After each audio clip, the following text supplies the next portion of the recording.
अगर आप उर्दू के स्टूडेंट हैं और सीटेट यूपीटेट या फिर किसी भी स्टेट के टीचर एलिजिबिलिटी टेस्ट या उर्दू के किसी भी कॉम्पिटिटिव एग्ज़ाम्स की तैयारी कर रहे हैं तो हैदरी स्टडी पॉइंट को ज़रूर सब्सक्राइब करें। यहाँ से आपको उर्दू के सभी स्टडी मटेरियल आसानी से दस्तयाब हो जाएंगे। जैसा कि आप जानते हैं कि पिछली वीडियो में हमने सुनने और बोलने का किरदार यानी कि role of listening and speaking को अच्छे से डिस्कस किया है। अगर आप लोगों ने हमारी वो वीडियो नहीं देखी है तो डिस्क्रिप्शन में लिंक होगी, उसकी मदद से उस वीडियो को ज़रूर देखें। साथ ही साथ डिस्क्रिप्शन में आपको हमारे टेलीग्राम चैनल की भी लिंक मिल जाएगी, आप लोग उस चैनल को ज्वाइन कर लीजिए। वहाँ पे आपको सीटेट के एन सिलेबस के मुताबिक सभी पीडीएफ दस्तयाब हो जाएंगी।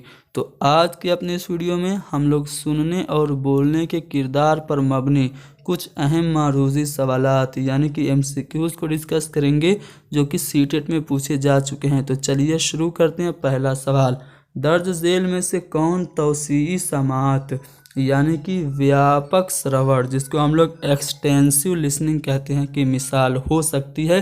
पहला ऑप्शन है अपने दोस्त को ठीक से सुनना। आप अपने दोस्त की बात को ध्यान से सुन रहे हैं, ठीक से सुन रहे हैं, तो क्या ये एक्सटेंसिव लिसनिंग की मिसाल है? या फिर क्लासरूम में उस्ताद को, टीचर को ध्यान से सुनना, ये एक्सटेंसिव लिसनिंग की मिसाल है? या फिर कुछ मखसूस मालूमात यानी कि कुछ पर्टिकुलर नॉलेज के लिए टीवी खबरों को सुनना, ये तौसीई समाअत की मिसाल हो सकती है? या फिर रेडियो ड्रामे सुनना? तो अब देखिए ये जो चारों ऑप्शन है, आप चारों ऑप्शन में ये फाइंड आउट करिए कि आपको ज़्यादा से ज़्यादा सुनने का कहाँ मौका मिलेगा। तो जब आप रेडियो ड्रामे सुनेंगे तो यहाँ पे आपको सुनने का ज़्यादा मौका मिलेगा, यानी कि हम कह सकते हैं कि रेडियो ड्रामे सुनने से तौसीई समाअत हो सकती है। यानी कि तौसीई समाअत, एक्सटेंसिव लिसनिंग, व्यापक श्रवण की मिसाल चारों में हो गया रेडियो ड्रामे सुनना। अगला सवाल ये कि उस्ताद को चाहिए कि तलबा को नए सियाक में ज़बान को बरतने का मौका फराहम करे, ताकि यानी कि एक टीचर को चाहिए कि नए कंटेक्स्ट में लैंग्वेज को यूज़ करने का, नए संदर्भ में भाषा को प्रयोग करने का अवसर बच्चों को दे। इससे क्या होगा? इससे नज़्म ख़्वानी बच्चे कर सकें और उसे ज़बानी याद कर सकें, या फिर ख़ुद का इजहार कर सकें, सेल्फ एक्सप्रेशन कर सकें, स्वयं की अभिव्यक्ति कर सकें, या फिर सवालात को सुनकर उनके जवाब दे सकें, या फिर मुख्तलिफ़ किस्म की शायरी और नस्र को समझ सकें।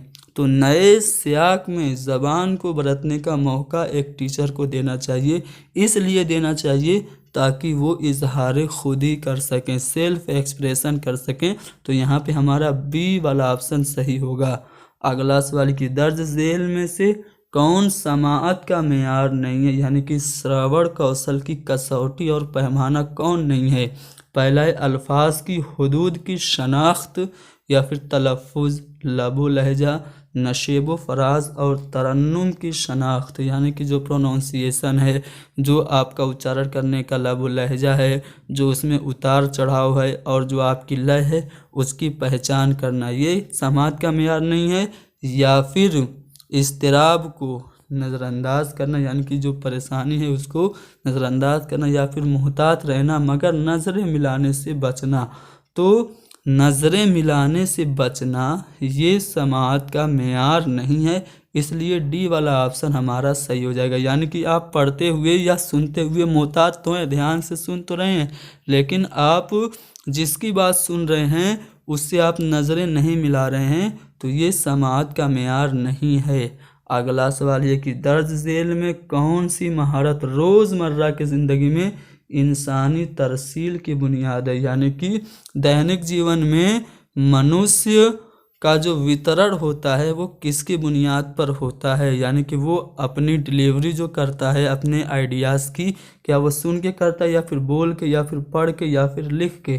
तो दर्ज झेल में यानी कि इन चारों ऑप्शन में वो महारत जो कि रोज़मर्रा की ज़िंदगी में, दैनिक जीवन में इंसानी तरसील की बुनियाद है, वो है बोलना। अगला सवाल ये है कि तलबा को मवाद मज़मून और समाअत के मकसद से मुतारिफ़ कराना है। यानी कि जब हम तलबा को पढ़ाने जाते हैं तो जो मवाद मज़मून है, यानी कि जो सब्जेक्ट का टॉपिक है उससे, और श्रवण के जो उद्देश्य हैं, यानी कि लिसनिंग स्किल का जो मकसद है उससे मुतारिफ कराना। कब्ल समाअत सरगर्मी है यानी कि सुनने से पहले की सरगर्मी है, या फिर बाद समाअत सरगर्मी यानी कि सुनने के बाद की, या फिर समाअत का मुहर्रिक है, या फिर दौरान समाअत सरगर्मी है। तो मवाद मज़मून और समाअत के मकसद से मुतारिफ कराना ये कब्ल समाअत सरगर्मी है। तो इसलिए हमारा पहला वाला ऑप्शन सही होगा।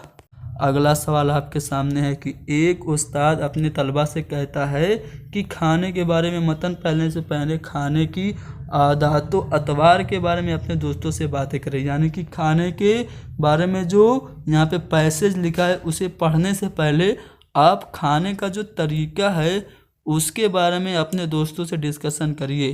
तो इस तरह उस्ताद क्या कर रहा होता है, क्या वो बोलने की महारत में इजाफा कर रहा है, या फिर मतन को यानी कि पैसेज को बावाज़े बुलंद पढ़ने के काबिल बना रहा है, या फिर मतन को समझकर पढ़ने के काबिल बना रहा है, या फिर आमोज़गारों की ज़िंदगी के तजर्बात को क्लासरूम आमोजिश से जोड़ना चाहता है। ठीक है, खाना है उससे रिलेटेड कोई भी टॉपिक है उसे पढ़ने से पहले खाना कैसे खाते हैं, खाने की आदत व अतवार के बारे में जब आप पूछेंगे और कहेंगे कि उसके बारे में अपने दोस्तों से डिस्कशन करो, तो आप एज ए टीचर लर्नर्स की रियल लाइफ के जो अनुभव हैं, जो एक्सपीरियंसेस हैं, उनको क्लासरूम की लर्निंग से जोड़ना चाह रहे हैं। यानी कि शिक्षार्थी के जीवन के अनुभव को कक्षा की जो आमोजिश है, अधिगम है, आप उससे जोड़ रहे हैं। इसीलिए खाने के बारे में पढ़ने से पहले खाने की जो आदत और अतवार है उसके बारे में उससे डिस्कशन करने के लिए कह रहे हैं। तो इसलिए आपका चौथा वाला ऑप्शन सही है। अगला सवाल कि बच्चों को तामुल फराहम करने का क्या फ़ायदा होता है। बच्चों को जब हम इंटरेक्शन करने का मौका देते हैं, अंतःक्रिया का करने का मौका, तो इससे क्या होता है कि वो कवायदी उसूल यानी ग्रामर के जो रूल हैं वो सीखते हैं, अपने ख़यालात व तजर्बात का इजहार करते हैं, या फिर बालिगों की यानी कि परिपक्व जो वयस्क होते हैं उनकी नकल करते हैं, या फिर अल्फाज सीखते हैं। तो जब हम बच्चों को अंतःक्रिया करने का मौका देते हैं तो वो अपने ख़यालात और तजर्बात का, अपने आइडियाज़ और व्यूज़ का, अपने विचारों का आदान प्रदान करते हैं। अगला सवाल कि क्लासरूम में अक्सर बेशतर कहानी सुनाने का एहतमाम करना चाहिए, क्यों।